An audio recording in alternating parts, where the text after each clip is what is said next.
Je crée un réseau social anonyme. On n'avait jamais vu ça, anonyme. Anonyme parce que je pense que dans les affaires, on est tous bloqués par la timidité relationnelle.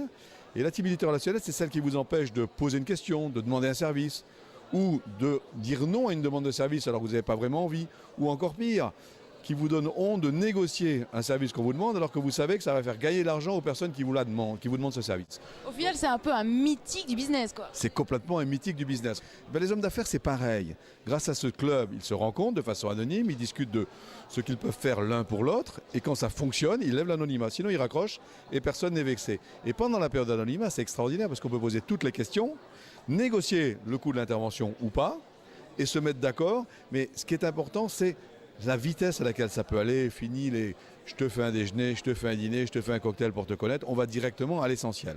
Et la deuxième force du système, c'est que chacun vient avec ce que j'appelle son actif relationnel. Tous les hommes d'affaires connaissent au moins 200 ou 300 personnes. On a un club d'affaires de plusieurs milliers d'hommes d'affaires. Donc on a déjà plus d'1 million de contacts et de recommandations dans le monde alors que nous n'avons que 10 mois d'existence. Donc je pense que JKPM, le rendez-vous maker, va rendre service à tous les entrepreneurs, surtout les jeunes qui manquent de relations et qui ont besoin de recommandations, et va faire plaisir aux anciens comme moi, parce que grâce à ce système, on va pouvoir aider des jeunes, on va pouvoir aider des gens qui n'ont pas le carnet d'adresses dont nous avons le privilège de bénéficier.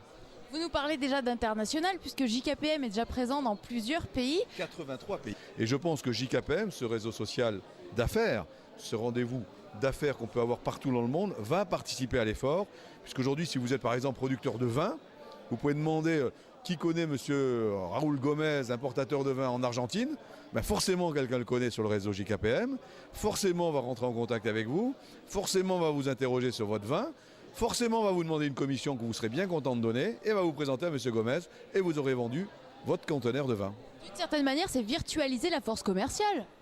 C'est le premier système international de, comment on appelle ça, de rendez-vous. Vous savez, il y a des gens qui vendent de la prise de rendez-vous. Ben moi, j'ai la prétention d'inventer le seul système au monde capable de vous faire de la prise de rendez-vous partout. Communautaire, quoi. Communautaire, international. Je pense qu'il y a vraiment, vraiment un grand succès à attendre de cette opération. Tous ceux qui sont entrepreneurs savent bien que le plus difficile, c'est d'ouvrir les portes, c'est d'avoir un rendez-vous. Et pour avoir un rendez-vous aujourd'hui, il faut une recommandation. Et pour avoir une recommandation, il faut connaître quelqu'un qui connaît. Et grâce au système JKPM, on va arriver à ça. Donc ça va être très bien. Selon vous, est-ce que ça participe de la mouvance qui vise à virtualiser un maximum des services de l'entreprise? Que ce soit la gestion des réseaux, que ce soit l'externalisation de certaines compétences? Alors, je virtualise pas, qu'on soit bien clair, parce qu'à la fin, l'homme rencontre l'homme. J'augmente, grâce à la puissance du numérique, la chance que vous ayez de rencontrer quelqu'un qui connaît votre fameux Gomez. Vous discutez de façon électronique et virtuelle, mais à la fin, ça finit par une rencontre.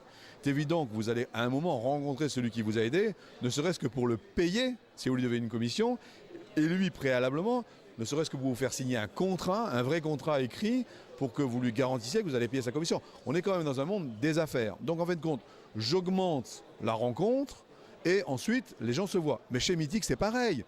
Virtuellement, on se choisit, mais un jour, on finit sur une terrasse de café ou dans un restaurant. Donc c'est pareil. C'est le Mythique des affaires. Et alors comme Mythique, c'est payant? C'est gratuit. Formidable. Sauf que Mythique ne se paye pas sur la bête. Ça serait quand même assez odieux. Nous payons sur la bête. Quand l'affaire est faite, nous prenons une petite commission. C'est-à-dire, nous prenons une commission sur la commission. Donc tout est gratuit chez nous. Et si Jean a gagné 3% de com en rendant service à Paul, ben Jean nous doit 0,3%, ce qui est tout à fait raisonnable. S'il a touché 2%, ben il nous doit 0,2%. Alors c'est intéressant parce que Jean va les payer pour deux raisons. La première, c'est parce qu'il est honnête, mais la deuxième, c'est parce que celui qui lui a versé la commission est aussi membre de notre club et n'a aucun intérêt à nier qu'il a versé une com, donc tout va bien. Et d'une manière générale, quand vous faites gagner de l'argent aux gens, ils sont heureux d'en partager un petit bout avec vous. Et 10% d'une com, c'est pas énorme. Ça, c'est certain.